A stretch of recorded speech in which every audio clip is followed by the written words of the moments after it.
Tara, and today I am very excited to talk to you about some new releases from the house of Zaharoff.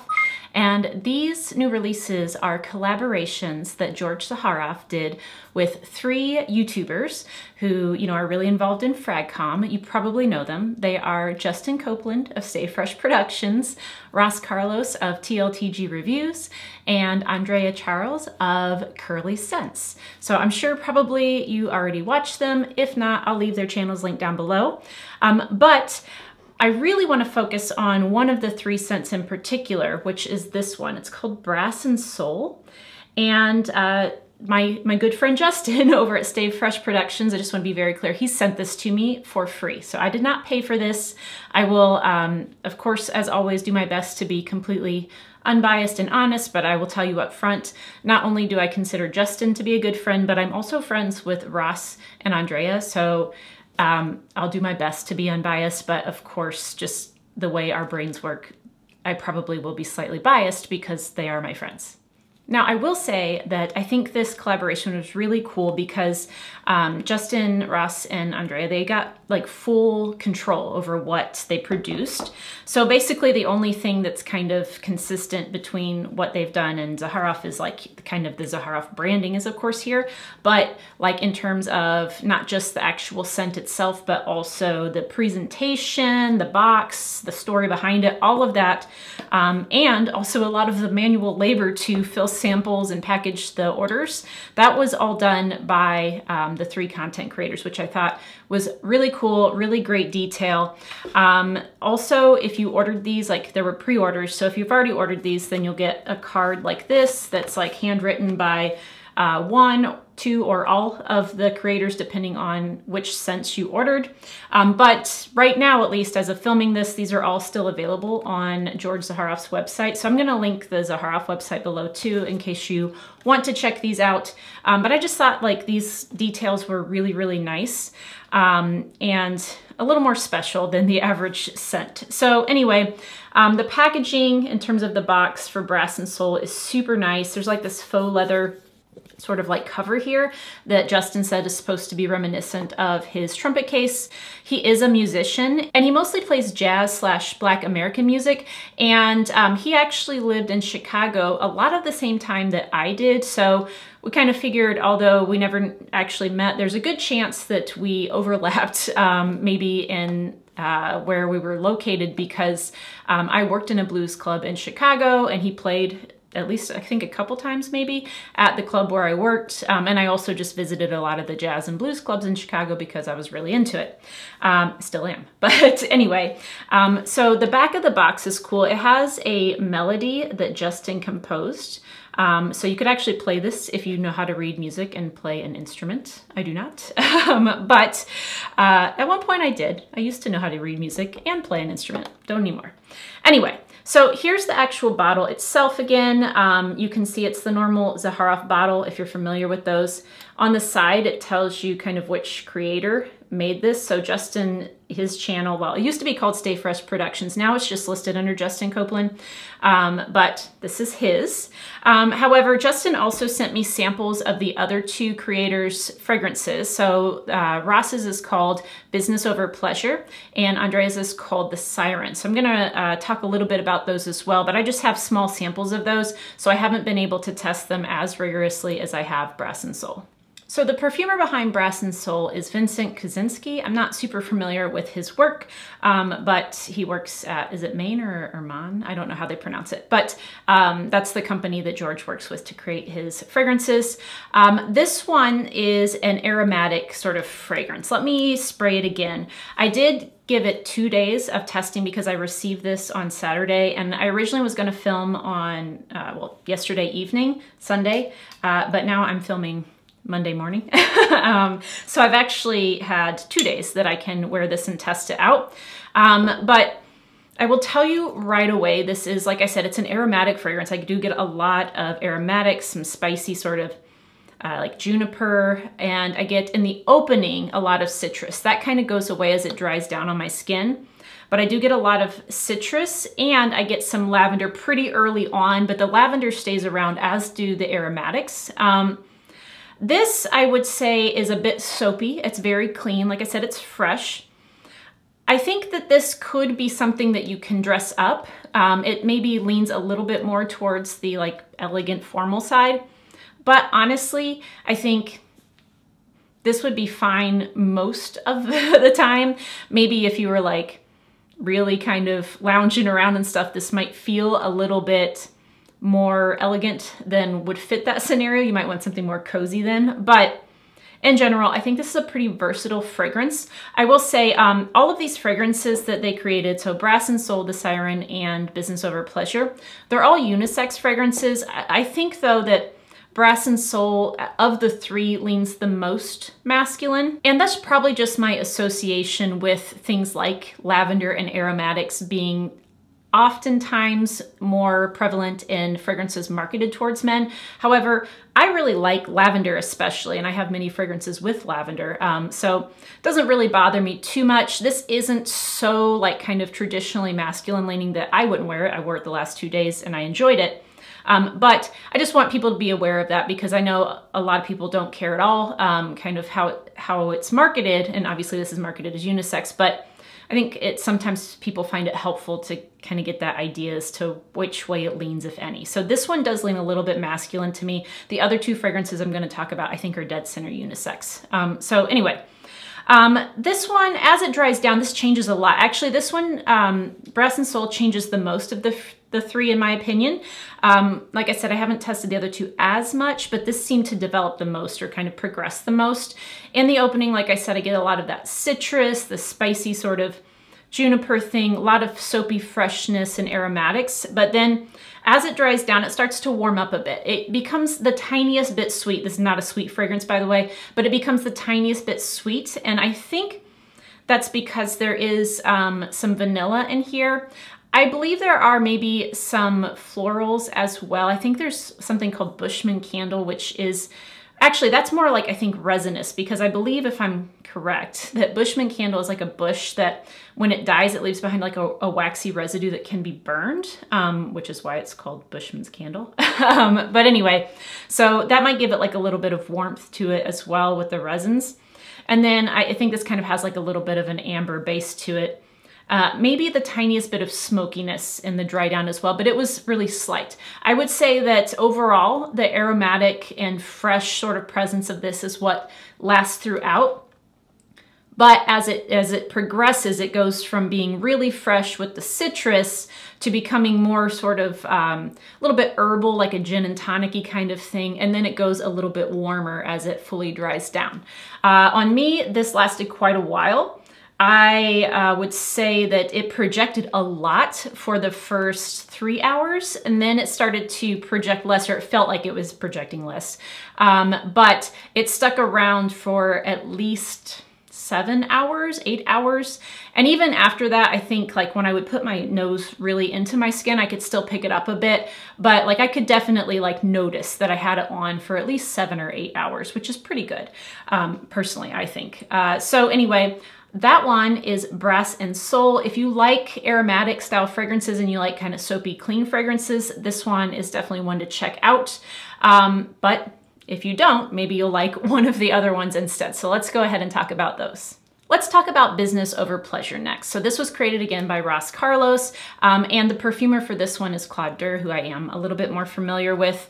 Now, the samples that they send were in these like vials, but you know, I don't do dabbers, hashtag don't do dabbers, but I did take the little dabber vials and dump them into decant bottles so that I could actually spray them and test them out a little bit better. So Business Over Pleasure, I actually think is the easiest wearing fragrance. I think it'll be the most mass appealing. Oh, it's nice. This also has a really nice opening. So right away, in the opening here, it has a little bit of a peppery spiciness.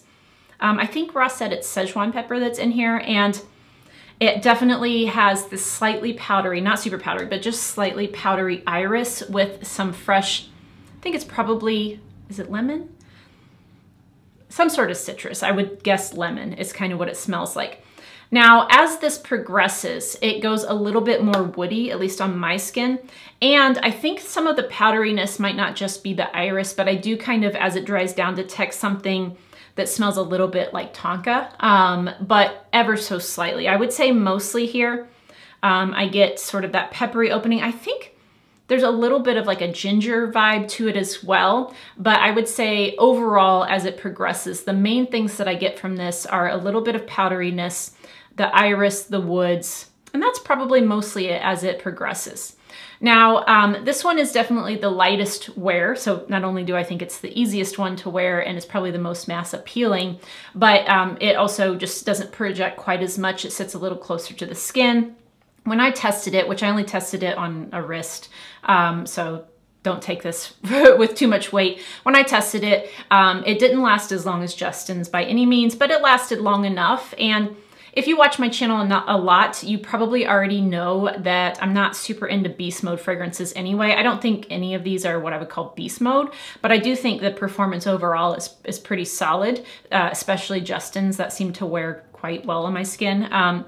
But this one is the type of fragrance that I would reach for pretty frequently, especially for work. I think maybe that's why it's called business over pleasure. It's kind of focused on something that would be good to wear when you're really trying to get stuff done, and maybe you're in a setting where you want to not offend anybody, but also like smell and look really put together. And I think this fragrance does it really, really well.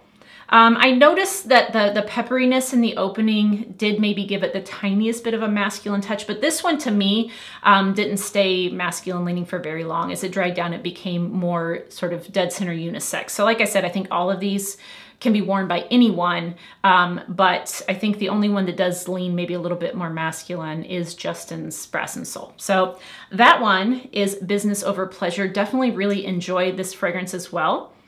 I mean, you know, I love iris fragrances, and I always love when it's paired with things like woods and citrus. So this is another example of that. But it doesn't necessarily smell exactly like anything I've smelled before, which is really nice as well. All right, the last one up is Andrea's fragrance, and she has, again, the channel called Curly Scents. Now, she actually did this with her partner, Anthony. I feel like he gets overlooked a lot in this process, but he did a ton of the work here too. They like 50-50 kind of together came up with the fragrance and the packaging and everything like that. But also, I know Anthony helped a lot with like taking photos and videos for the advertisements and things like that. He's really talented with that kind of stuff. So anyway, just wanted to give a shout out to him as well. They're a lot of fun to watch if you ever go to her channel. I'm sure a lot of you have watched all of these creators, but if you haven't, definitely check them out. So the Siren is kind of like this dark ambery color, which I think gives you a little bit of a heads up what direction this is going in. This is definitely the darkest of the fragrances. And this one I would primarily wear in the evening and probably more often in fall and winter. Whereas I think the other two lend themselves to be a little bit more year-round, but for different situations. I think I would probably wear Justin's fragrance, which is called, again, Brass and Soul. I would wear that probably more in the evenings or for a dressier occasion. And then business over pleasure, I would probably wear more during the day, like I said, in a business setting or at work or that kind of thing, right? So, oh, let me spray this again. So, Andrea's fragrance, and Anthony, it is a somewhat gourmand leading fragrance. I would say that, again, this is very unisex to me. And I've seen some people already comparing it to, what is it, Killian's Black Phantom. That's not the fragrance that I thought of when I smelled this. I actually thought of more along the lines of Zaharoff's Golden Dala, because this is a really nice sort of nutty, spicy, a little bit of like a cacao thing in here. There's definitely some leather. I would say, if I were to describe the leather, it would be like a really soft brown leather, maybe verging on even like a brown suede, but it's a very soft, supple brown leather. This is not like the leather that you get in ombre leather, which is beautiful, by the way, but this is not as challenging of a leather, at least to me. It's really nice, and it goes well with the spices and the cacao, and like I said, the kind of nuttiness that I get in here. I also, as this dried down, started picking up vetiver, which I personally love. I'm a big fan of vetiver. I think a little bit of patchouli, but kind of more along the chocolatey, doesn't smell like chocolate, but kind of more along that style of patchouli as opposed to like the dirtier, more green kind of patchouli. And then there's a tiny bit of sweetness. I think that's probably coming from whatever they used to create a cognac accord in here, because as you know, or you probably know, depending on the cognac and how it was aged and whatnot, a lot of times that can take on properties of like dried fruits, again, nuts, chocolate, things like that, vanilla, of course. And so that's probably what's bringing in some sweetness as this dries down. Overall, like I said, I don't think this is a super sweet fragrance, and I almost hesitate to call it a gourmand, even though it has a lot of gourmand notes in there, because it does stay relatively dry, which I think is why it reminds me a lot of Golden Dala, because that comes from Zaharoff's coffee break collection. And to me, it smells like coffee grounds with just like, you know, cocoa powder, like almost like a really bitter cocoa powder, and then the spices and the nuttiness there. And that is kind of what I get here too, but maybe a little bit different because like I said, there's some of that leather in there that I pick up, and maybe a few other things that are slightly different. But overall, I think if you've smelled Golden Dala and you enjoyed that, you'll probably really enjoy this. And in general, if you like these sort of darker, slightly gourmand, slightly leathery fragrances, I think you'll enjoy this as well. So again, this one I think I would wear mostly in the fall and winter and probably in the evenings then. But this is a very cozy fragrance. I think it's a little bit sexy.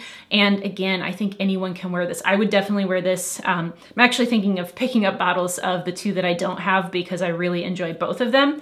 But anyway, I think it doesn't matter whatever you are. I think all three of these could work for you if they're in the style that you like. So you kind of have to think about your preferences. I think they're all well done fragrances, but of course they're going to appeal to different people because they are very different styles of fragrance. All right, so those are my thoughts on the Zed Creators collaboration fragrances. Thank you so much to Justin for sending me Brass and Soul. It was very, very kind of you. And I also appreciate you sending the samples so I could try Andrea's and Ross's fragrances as well. I really enjoy all three, like I said. I also just want to say that I think George Zaharoff did an amazing job picking these three creators. They are all so nice, so supportive. And like I said, I consider them to be friends and they have been nothing but wonderful to me. So definitely give them some support, even if it's just by checking out their channels if you haven't already. But if one of these fragrances did sound good to you, I will, like I said, link George's website down below, and then you can go check them out there. There is even more information that you can find on the website. And oh, by the way, the bottles are 60 mils and they retail for $119. I think there are some different sets you can buy if you want to go that route, if you're interested in more than one. But otherwise, I hope that this was helpful. I know they didn't do samples ahead of time, so either you already blind bought them or you're considering blind buying them. So I do hope that this review, or kind of first impressions in some way, was really helpful. If so, please give this video a thumbs up and consider subscribing if you haven't already. Don't forget to hit that notification bell as well. I do have some other fun videos coming out this week. I will be doing my Chicago sort of vlog, mostly showing you what I bought in Chicago. And then I also have a house overview for Gallagher and his new brand called Pearlescent Parfums. That's coming up too. And then later this month, I will be doing, gosh, Lord help me, I will be doing my full collection videos because it will be a series because I have a lot of bottles. But a lot of you have been asking for an update on that because I did one last July, and I think that's just gonna be a thing. Just every July, I will update you on my whole collection. So anyway, thank you all so much for watching. I hope you all have a great day, and I'll see you next time. Bye.